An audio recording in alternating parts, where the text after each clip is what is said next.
Итак, продолжаем разборку. Значит, что у нас по коленвалу? Застукав.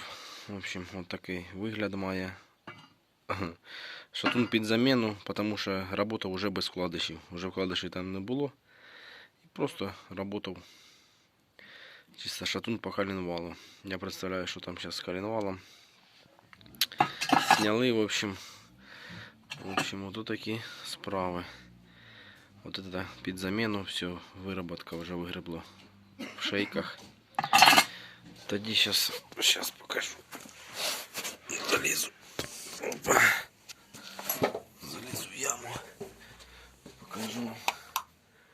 Покажу вам коленвал в якому состоянии. Оночка. Тоже разбираем на проточку. Протачиваем. Будем протачивать. Под який там ремонт, не знаю, тому що вкладишей там не оказалось. Його повністю вигребло, висипався він там, весь вкладиш в поддоні. Тобто стружки багато.